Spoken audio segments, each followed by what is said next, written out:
नमस्कार फ्रेंड्स। आज बाजार की बातें में बहुत ही रोचक सब्जेक्ट के बारे में बताने जा रहा हूँ। सब्जेक्ट है पंपिंग और डंपिंग। तो शेयर बाजार में पंपिंग और डंपिंग का खेल कैसे चल रहा है इसे समझते हैं। तो उससे पहले कि यदि हमारे इस चैनल पे आप यदि नए हैं तो लाइक और सब्सक्राइब जरूर कर दें ताकि आपका सहयोग हमारे लिए महत्वपूर्ण है और बना रहे। तो आइए अब समझते हैं कि पंपिंग क्या होता है। तो जब किसी भी चीज़ को, जैसे एक समझ लीजिए गुब्बारा एग्जाम्पल ले ले, गुब्बारा ले लिए, उसमें हवा भर रहे हैं तो धीरे धीरे फूल जाता है। तो उसी प्रकार क्या जाता है कि निफ्टी और बैंक निफ्टी या सेंसेक्स को भी पंप किया जाता है। तो उसको पंप कैसे किया जाता है, तो इधर हम उसके जो शेयर्स है, जैसे रिलायंस के वेटेज ज़्यादा है, HDFC बैंक के वेटेज ज़्यादा है, तो इस प्रकार के शेयर को हम खरीदना शुरू कर देते हैं और बल्क मात्रा में, ज़्यादा मात्रा में खरीदते हैं। तो ये उधर हम पंप कर रहे हैं। वो पंप करने से क्या होता है, निफ्टी ऊपर की ओर जाने लगता है, बैंक निफ्टी ऊपर की ओर जाता है, सेंसेक्स ऊपर की ओर जाता है।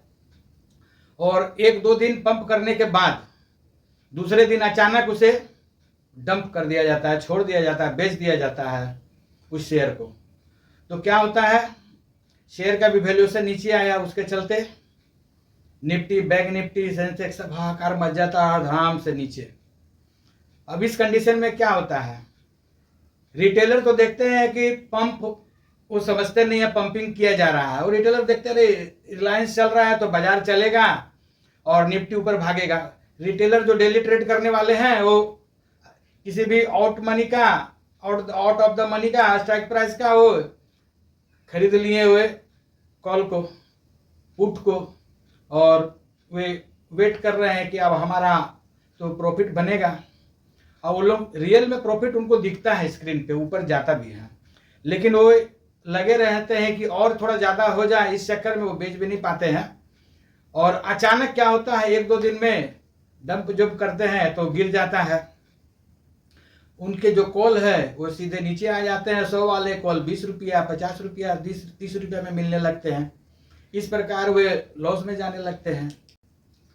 पंपिंग और डंपिंग के खेल को एक एग्जाम्पल से समझते हैं।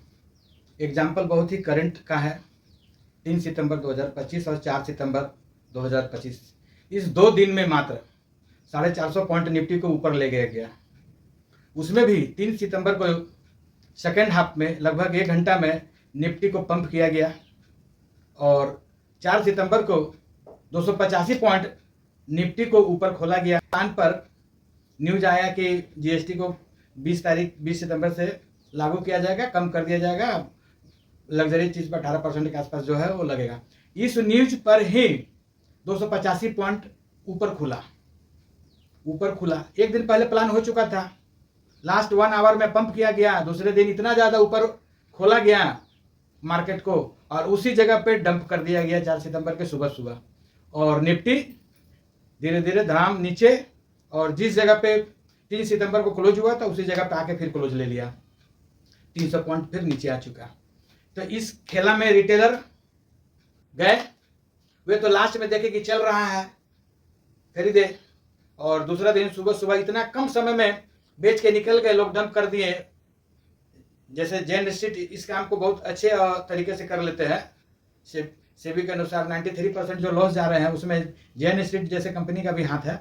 तो उस टाइप के जो भी पूंजीपति हैं वो बहुत अच्छे से पंपिंग और डंपिंग का खेल खेलते हैं रिटेलर के साथ। और इस प्रकार ज़्यादातर रिटेलर 2 दिन में लॉस में ही बुक करके निकले।